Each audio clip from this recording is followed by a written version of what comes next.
Om Sri Satguru Mujaji Ki Jai.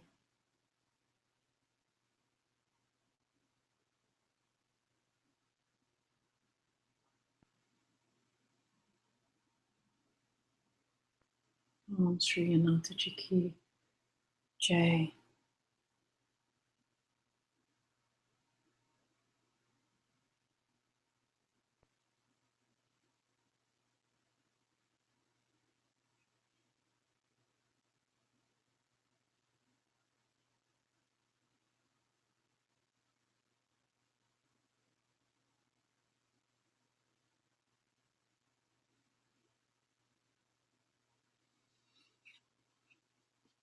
Start today with a meditation.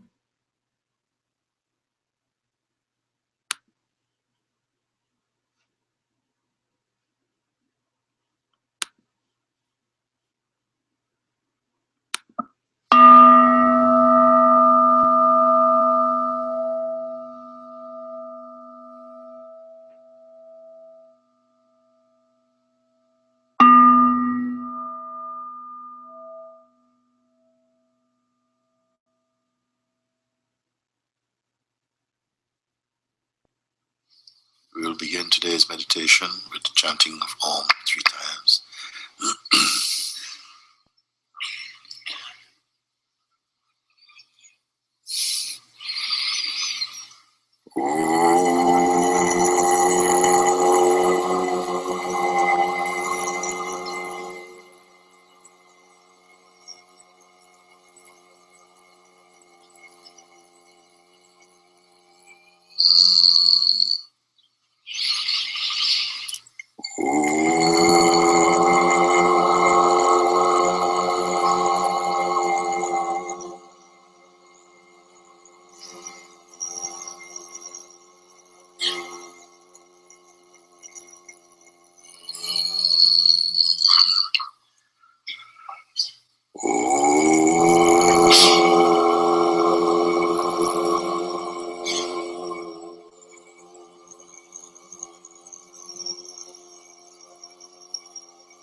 Om Anachara.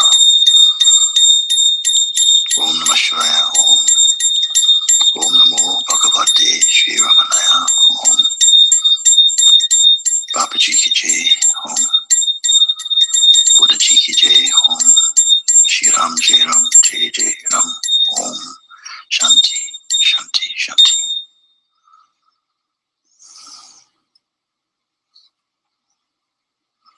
As we're sitting here now, just allow yourself just to rest with that natural feeling of awareness that is here. There is no strain there. There is no strain, no effort. It's just like a field of being. It needs no help at all.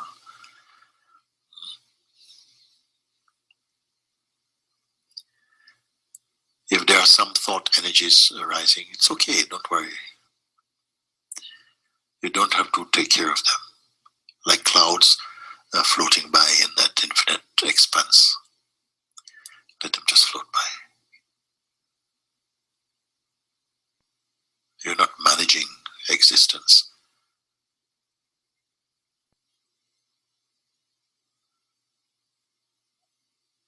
Accept the gift of your own self, resting in your own being like this. And yet, you are not waiting. Don't wait.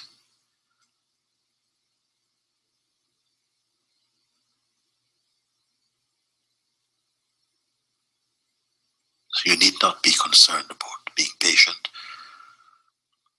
or impatience.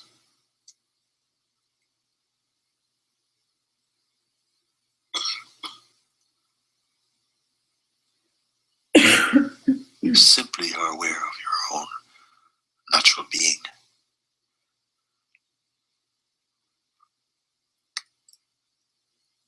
There's no clutter around the self.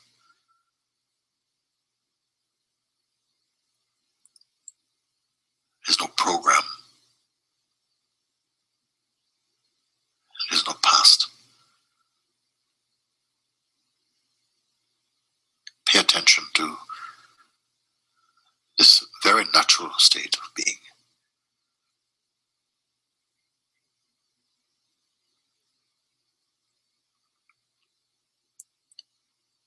Also, it's not important to hold on to any self-image. It's simply not needed. You're here, it's enough. There's a completeness in that.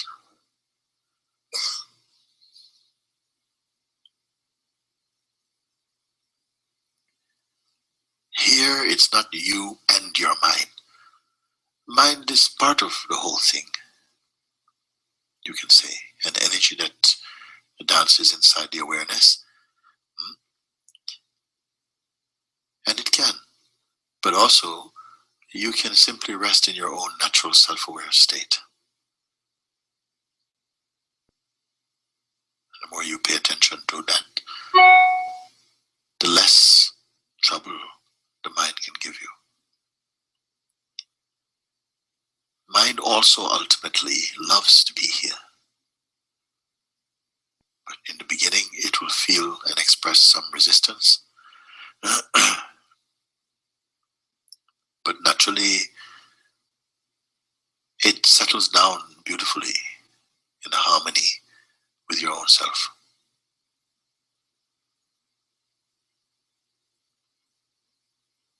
You have no natural enemies in the universe.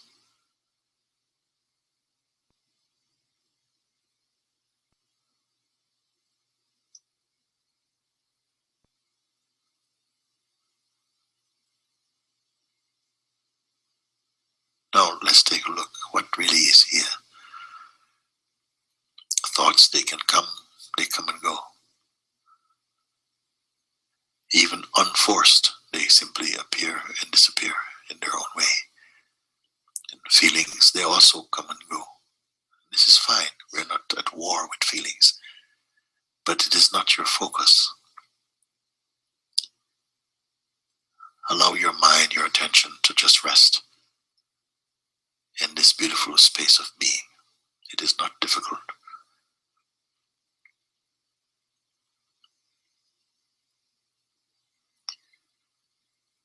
And everything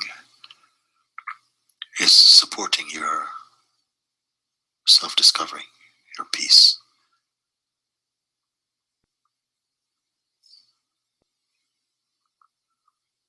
Because harmony is the way of life.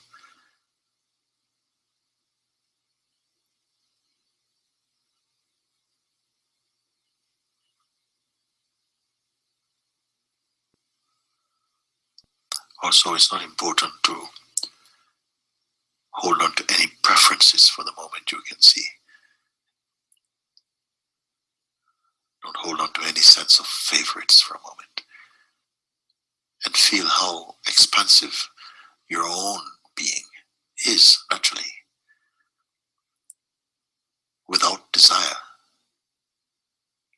Because desire will pull the attention into some shape. So simply remain shapeless. And at the same time, you feel and know instinctively, intuitively, how well you are.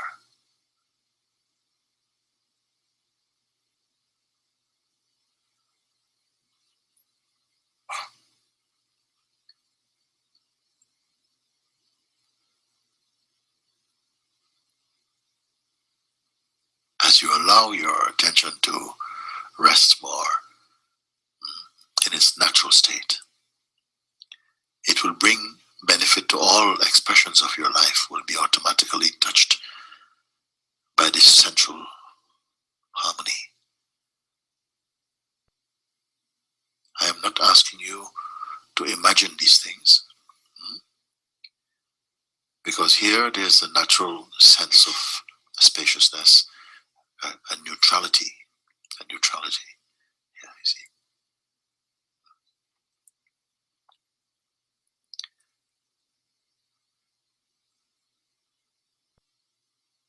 is natural.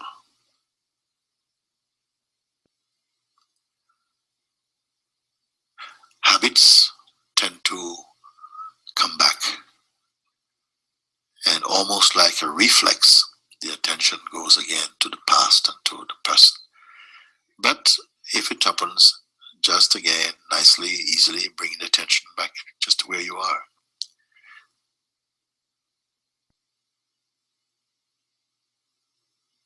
Get accustomed to that. Get accustomed to feeling empty.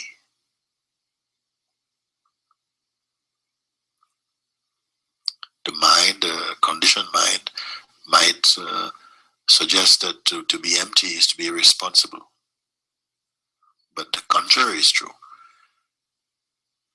To be empty, you find that something responds to the needs of the moment most appropriately, you see.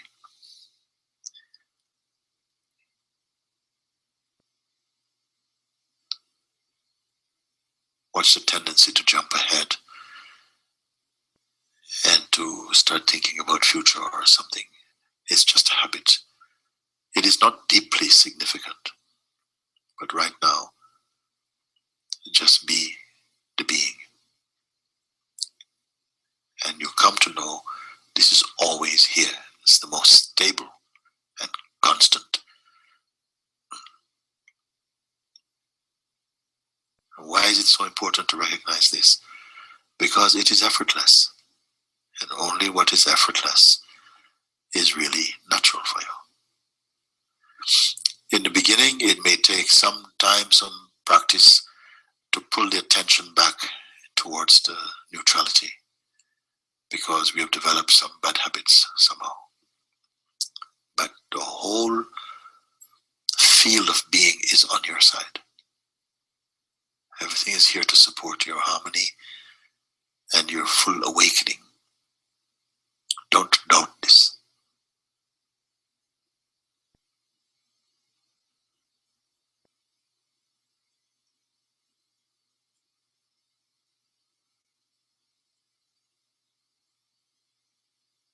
You cannot help awareness. You can only be aware and be the awareness itself.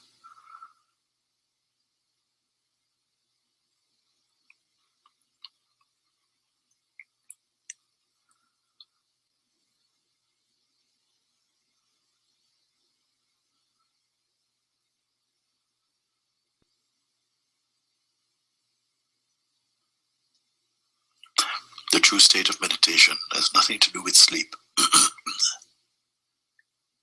It's a pure state. It's pure as space. It's purer even than space, more subtle than space, because space you can also perceive, along with any other phenomenon. You are the perceiver of that. But this you that I'm referring to is not personal. The person also can be perceived. Now, we are not constructing now, only a clarifying, that's all, of what is already so.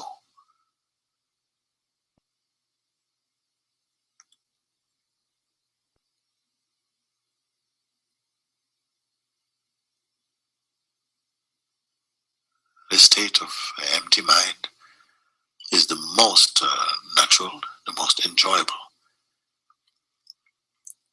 because it also assists every other state.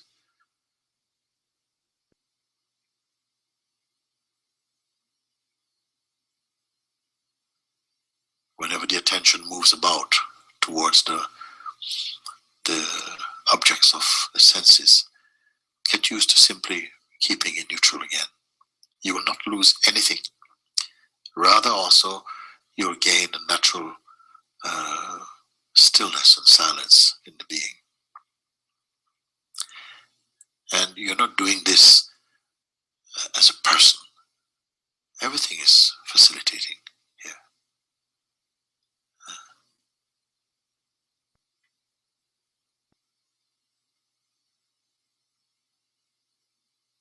This is self-discovering.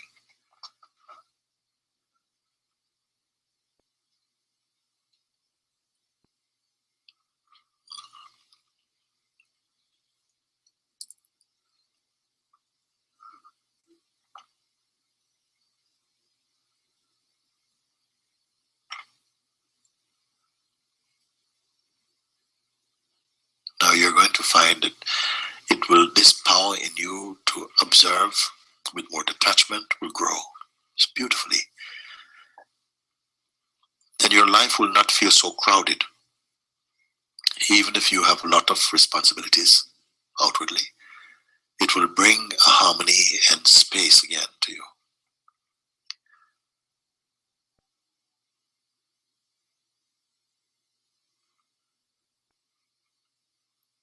You don't have to be figuring things out.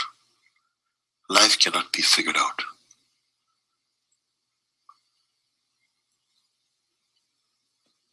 But you will discover your natural harmony.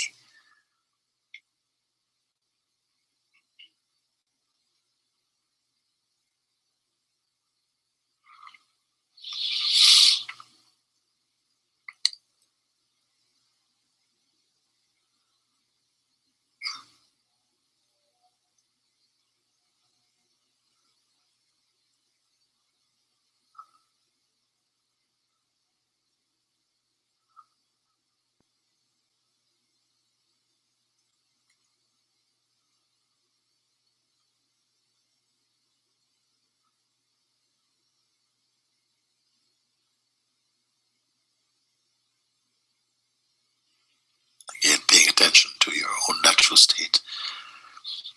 Look now and notice that it has nothing to do with time. Can you see? It's only a field of being, just pure awareness. It's not a story. There's no projections there. It's not past.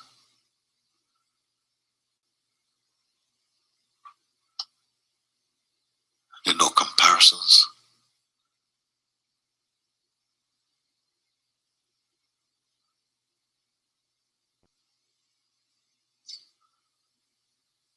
This is also your health base,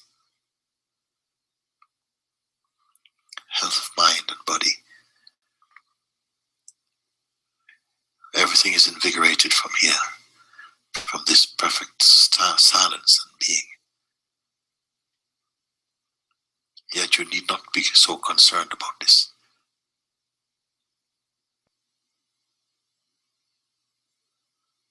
The higher opportunity here is the recognition that you're not merely an object.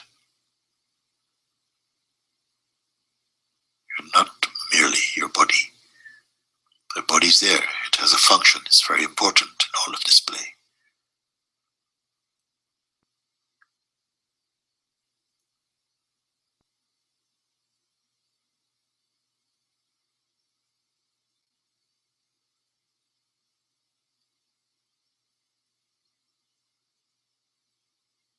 Body is object, but you are pure subjectivity or being or spirit.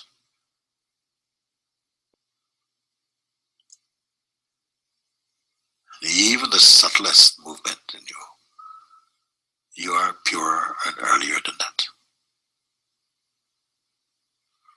Now, this is not something that you need to talk about. For now, simply look, observe, acknowledge, confirm, keep quiet. Let your outer actions continue as impelled by nature. Move in this way. But keep your mind inside your heart.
Apologize, I don't know why it stopped.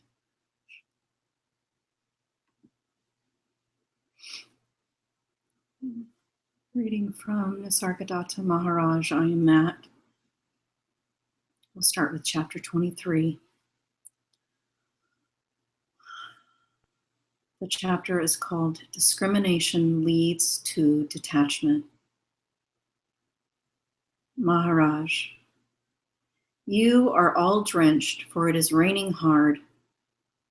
In my world, it is always fine weather. There is no night or day, no heat or cold.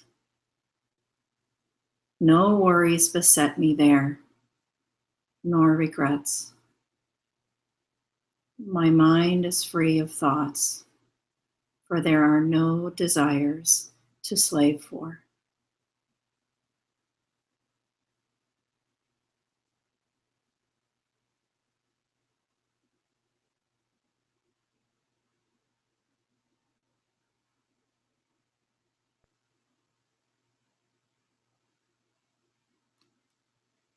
Questioner, are there two worlds? Maharaj, your world is transient, changeful.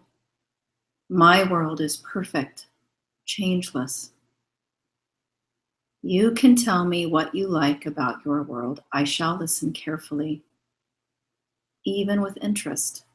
Yet not for a moment shall I forget that your world is not, that you. What distinguishes your world from mine? Maharaj, my world has no characteristics by which it can be identified. You can say nothing about it.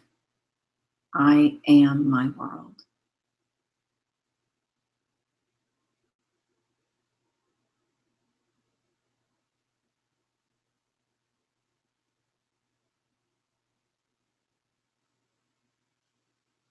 I shall listen carefully. My world is myself. It is complete and perfect. Every impression is erased, every experience rejected. I need nothing, not even myself. For myself, I cannot lose.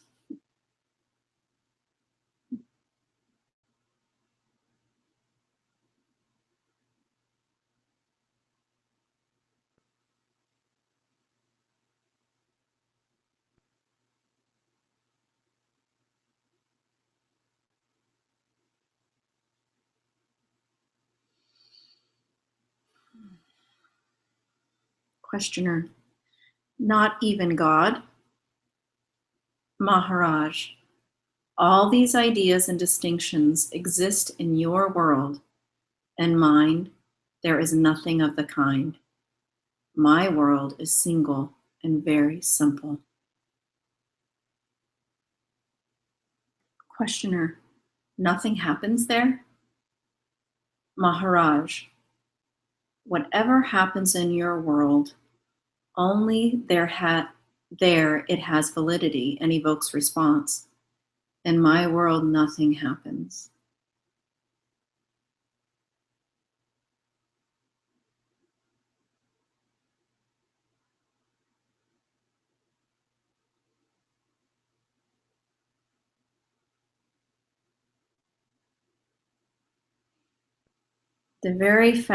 Questioner, the very fact of your experiencing your own world implies duality inherent in all experience. Maharaj, verbally, yes, but your words do not reach me.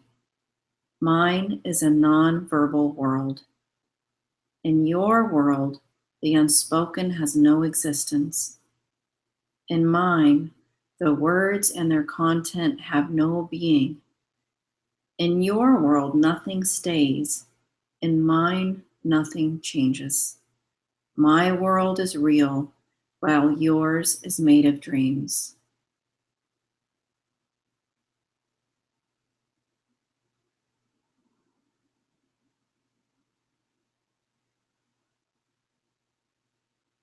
Questioner.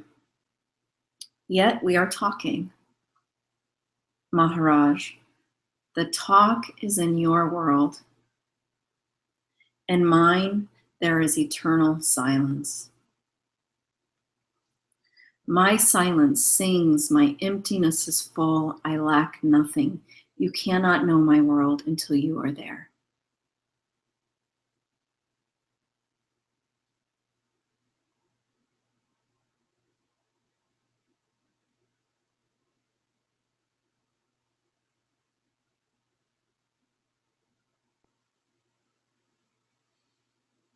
Questioner.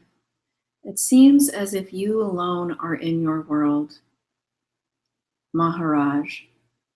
How can you say alone or not alone when words do not apply? Of course I am alone, for I am all.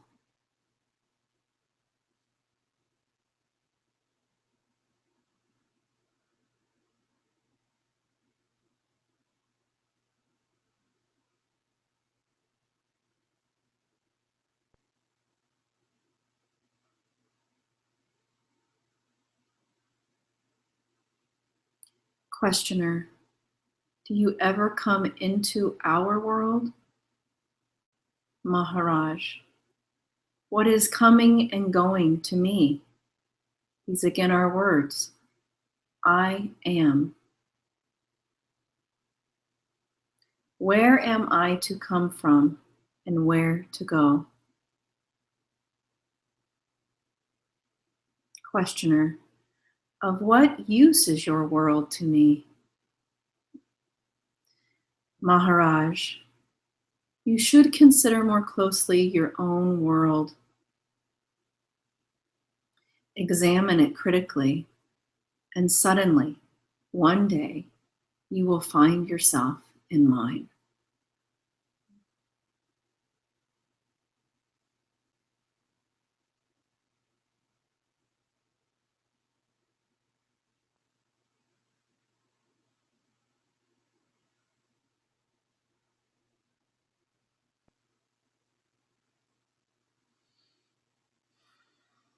Questioner.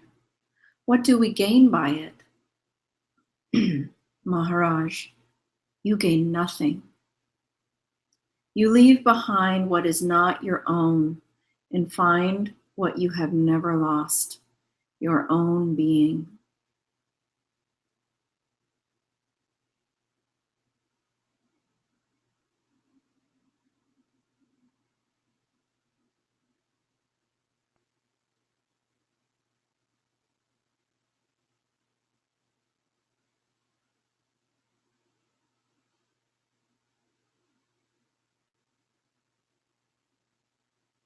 Questioner. Who is the ruler of your world? Maharaj. There are no ruler and ruled here. There is no duality whatsoever. You are merely projecting your own ideas. Your scriptures and your gods have no meaning here.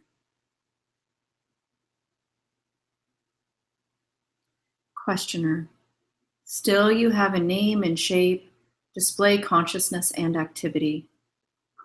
Maharaj. In your world I appear so. In mine I have being only, nothing else. You people are rich with your ideas of possession, of quality and of quantity and quality. I am completely without ideas. Who is this I?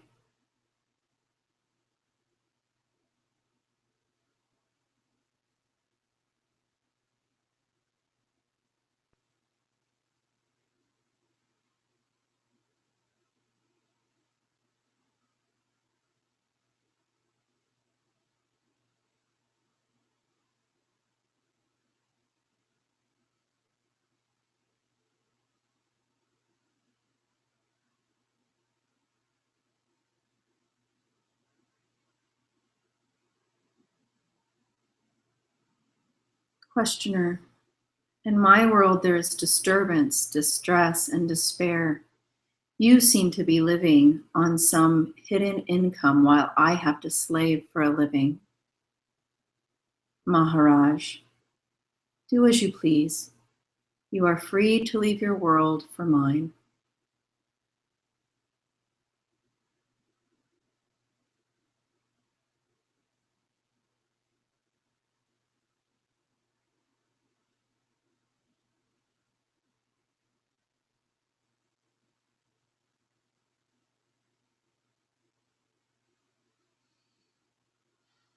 Questioner, how is the crossing done?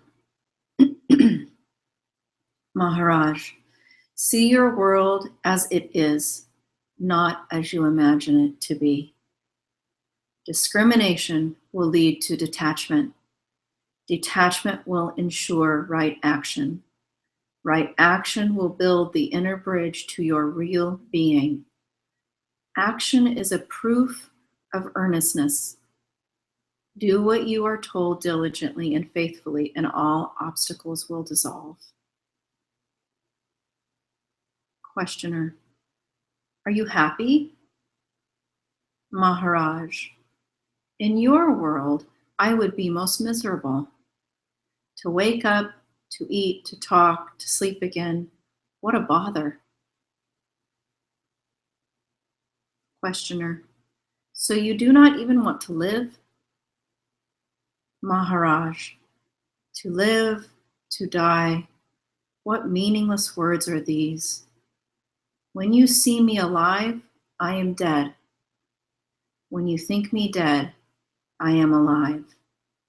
How muddled up you are.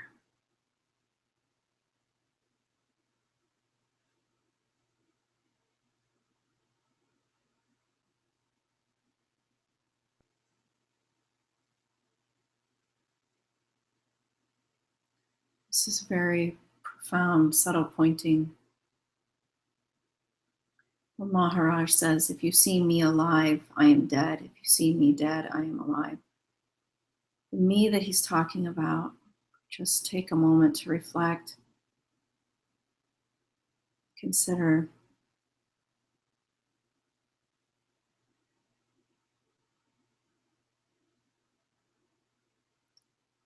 It's the same analogy as the snake and the rope. If we think we see a snake, and we go closer and see, then no, it's not a snake, it's a rope. We no longer see the snake in the rope. But if we think it's the snake, then we can't see the rope.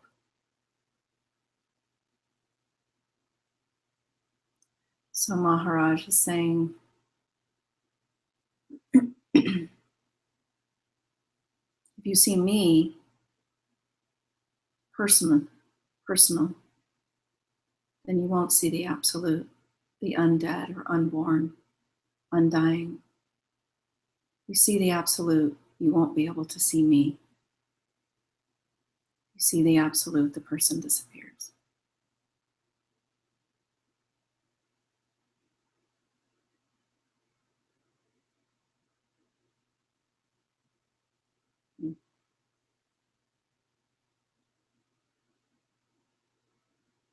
How different you are, says the questioner. All the sorrows of our world are nothing to you. Maharaj, I am quite conscious of your troubles.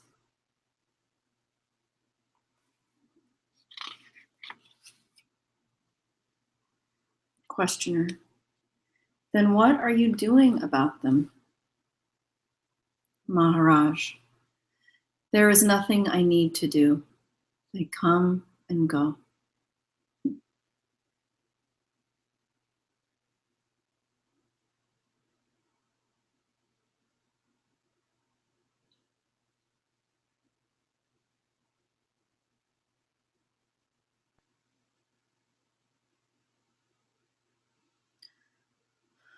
Questioner, do they go by the very act of your giving them attention? Maharaj, yes, the difficulty may be physical, emotional, or mental, but it is always individual. Large-scale calamities are the sum of numberless individual destinies and take time to settle. But death is never a calamity.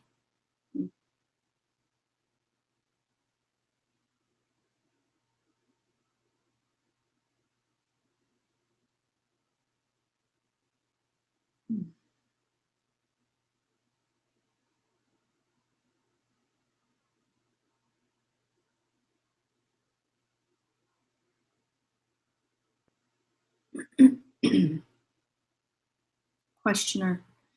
Even when a man is killed? Maharaj. The calamity is of the killer. Questioner. Still, it seems that there are two worlds, mine and yours. Maharaj. Mine is real. Yours is of the mind.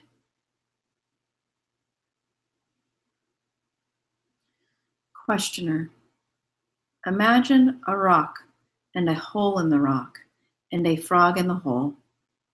The frog may spend its life in perfect bliss, undistracted, undisturbed. Outside the rock, the world goes on.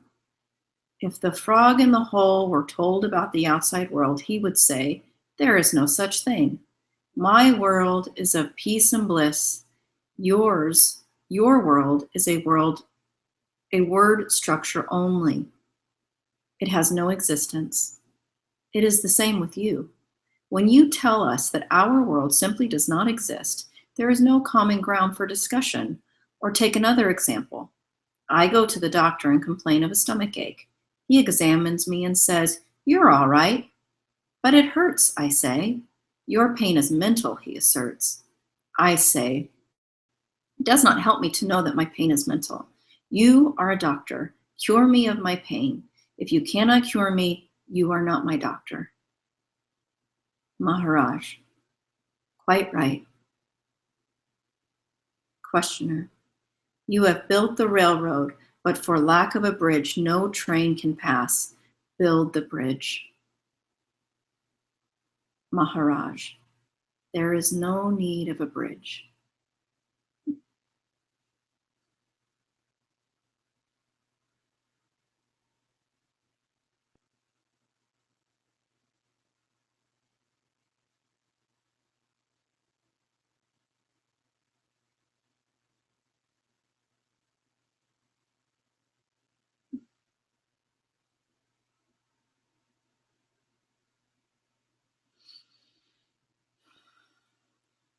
Questioner. There must be some link between your world and mine. Maharaj. There is no need of a link between a real world and an imaginary world, for there cannot be any. Questioner. So what are we to do? Maharaj. Investigate your world. Apply your mind to it. Examine it critically and scrutinize every idea about it. That will do. Questioner. The world is too big for investigation. All I know is that I am. The world is. The world troubles me, and I trouble the world. Maharaj. My experience is that everything is bliss, but the desire for bliss creates pain. Thus, bliss becomes the seed of pain. The entire universe of pain is born of desire. Give up the desire for pleasure, and you will not even know what pain is.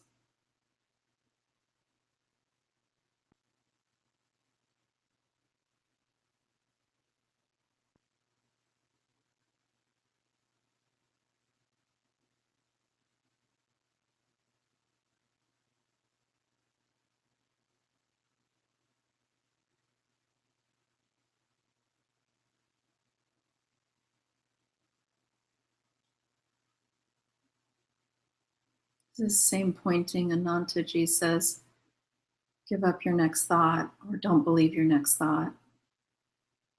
Same pointing. Perhaps it leads to the same seeing. And of course, the irony is that what we discover is natural happiness and joy. And even that's seen.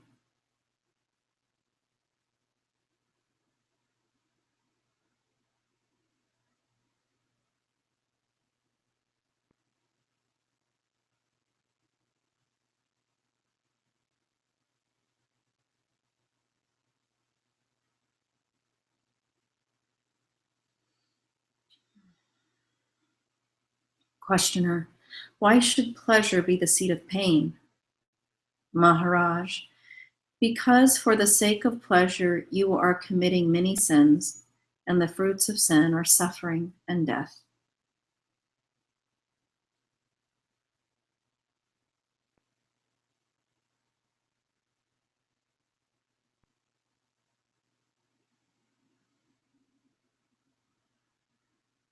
Desire is really a denial of what we already have, what we already are. So desire pulls us away from our nature, natural joy and happiness, contentment, peace. So, of course, when we desire, we're pulled from our nature and experience. It's just an experience. Nothing can actually take us from what we are. But attention pulls us away and we experience suffering.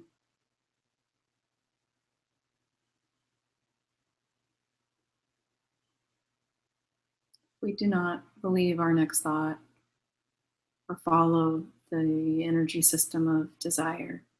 And we just see what's here, natural rest.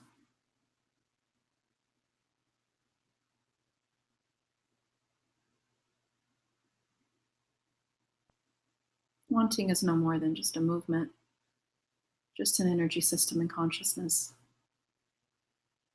We don't need to go to war with it or stop it, or it's not evidence that we're bad or we're broken or we've done something we shouldn't have. It's just a movement like everything else.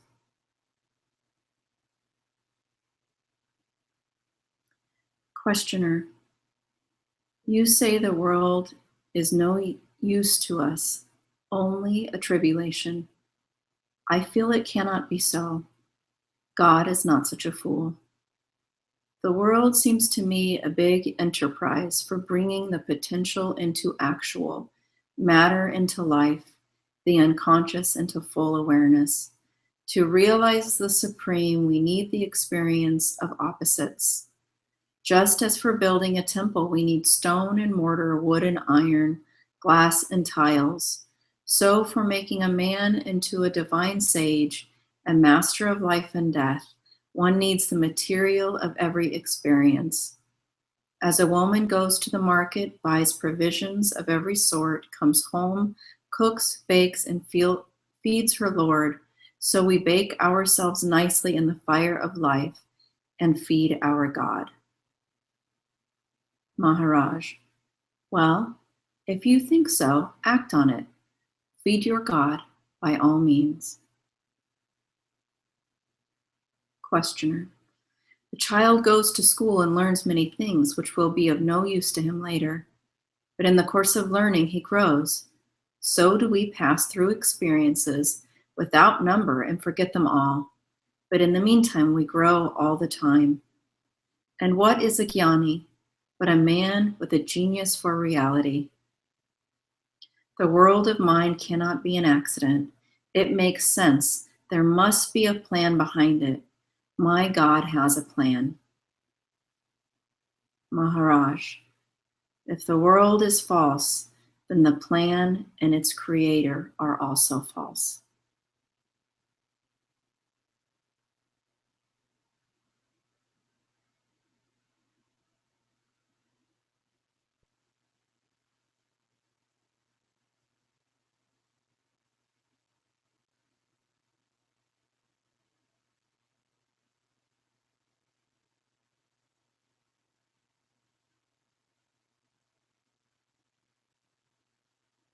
Very profound confrontation.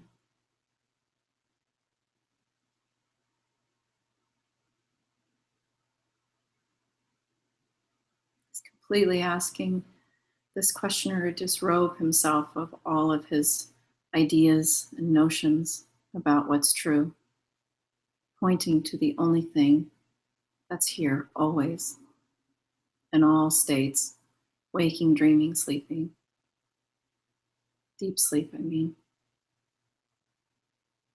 In deep sleep, we don't have God, not as we conceive of him or her in the waking state. Maharaj is just pointing him back to what's undeniable. The only one that's here always, always, always, always.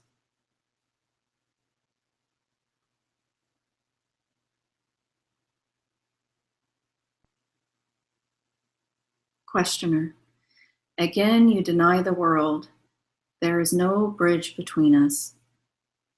Maharaj, there is no need for a bridge. Your mistake lies in your belief that you were born. You were never born, nor will you ever die. But you believe you were born at a certain date and place, and that a particular body is your own. Questioner, the world is, I am, these are facts. Maharaj, why do you worry about the world before taking care of yourself? You want to save the world, don't you? Can you save the world before saving yourself? And what does being saved mean? Saved from what? From illusion? Salvation is seeing things as they are. I really do not see myself related to anybody or anything, not even to a self, whatever that self may be. I remain forever undefined. I am within and beyond, intimate and inapproachable.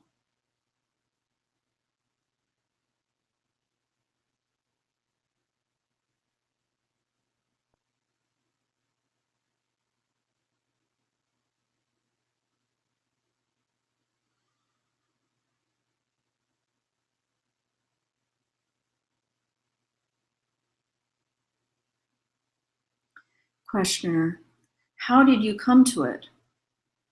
Maharaj, by my trust in my guru. He told me, you alone are. And I did not doubt him. I was merely puzzling over it until I realized that it is absolutely true.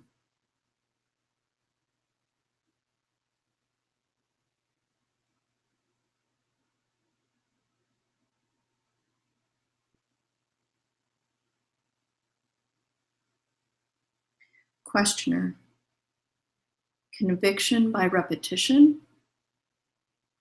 So perhaps he's asking there for using a mantra or some concentration technique. Maharaj, by self-realization, I found that I am conscious and happy absolutely, and only by mistake I thought I owed being consciousness bliss to the body and the world of bodies. And I discovered that by nature I'm conscious, I'm happy, and I'm blissful. And I only imagined that all of these things, or these conditions or states, or just our naturalness, is due to attainments.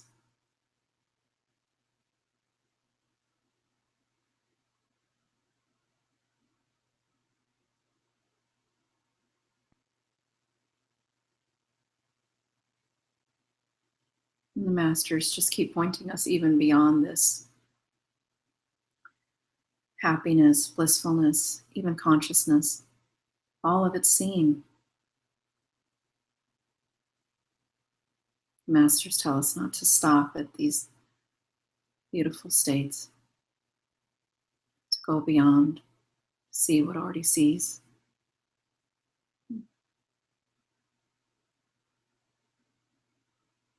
Questioner, you are not a learned man. You have not read much, and what you have read or heard perhaps did not contradict itself. I am fairly educated, have read a lot, and have found that books and teachers contradict each other hopelessly. Hence, whatever I read or hear, I take it in a state of doubt. It may be so or it may not be so, is my first reaction. And as my mind is unable to decide what is true and what is not, I am left high and dry with my doubts. In yoga, a doubting mind is at tremendous disadvantage. Maharaj, I am glad to hear it. But my guru too taught me to doubt everything and absolutely. He said, deny existence to everything except yourself. Through desire, you have created the world with its pains and pleasures.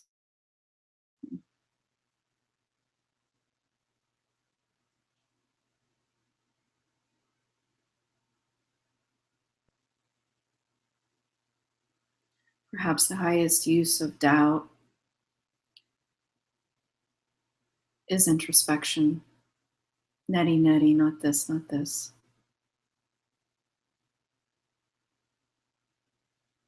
If we let mind have the function of doubt, then we'll suffer. But if doubt's used for inquiry, what a service. Everything's a service. And suffering.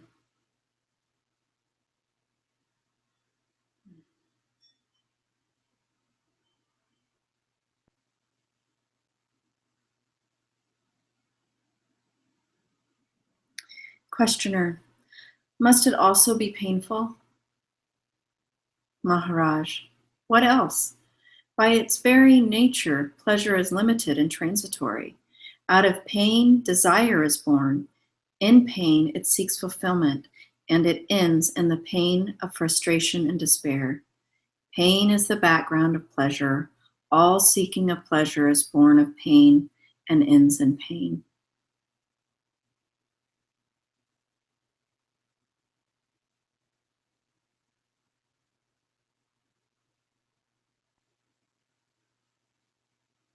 Another way of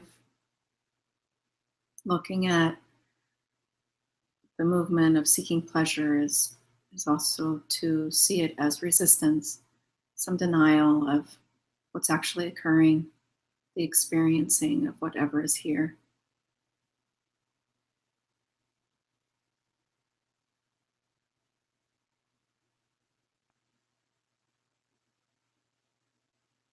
Everything but what's here causes suffering. The resistance of what is here causes suffering. And the only thing that's absolutely here is our beingness. And even our beingness is seen. We can't even say that beingness is permanent. Just this awareness.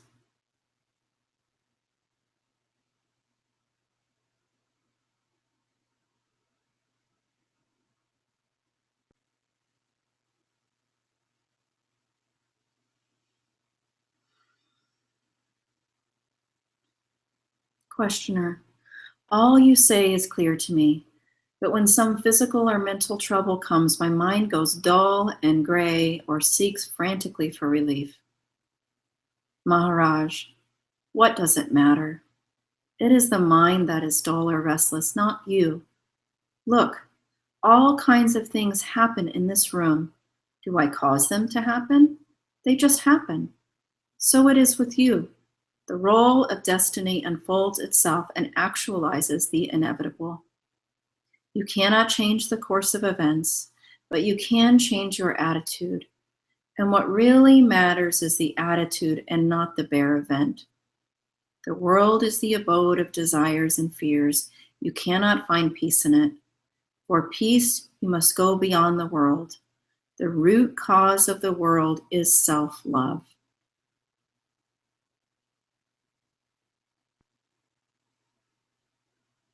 Without you, there would be no world.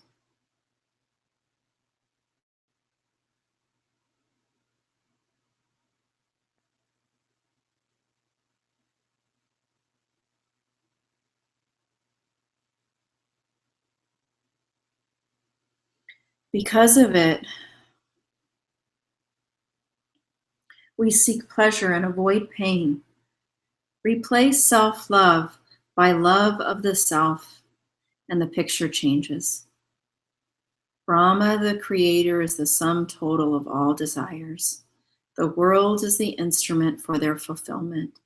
Souls take whatever pleasure they desire and pay for them in tears.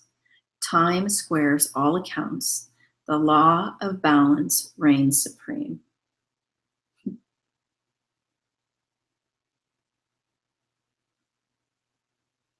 Saying, let come what comes, let go what goes. You remain. To love the self is to allow attention to abide in the self, to abide as awareness, to allow destiny or karma to unfold as it will, because it will.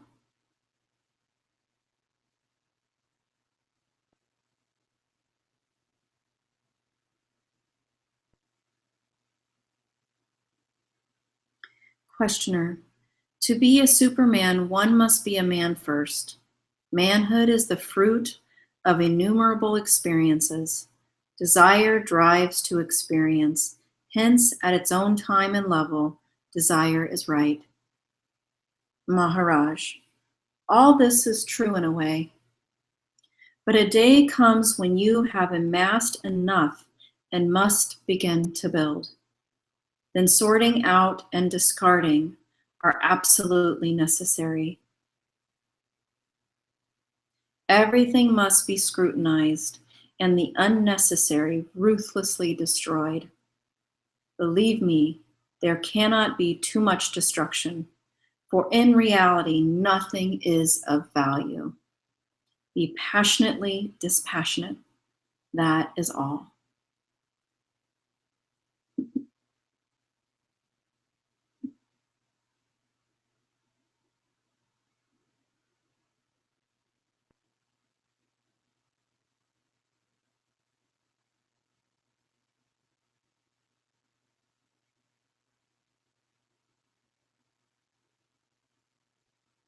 Satguru Muji Ji Ki Jai. Satguru Ananta Ji Ki Jai.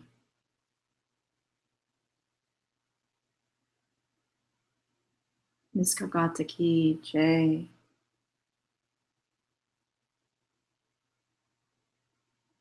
Om Namah Shivaya.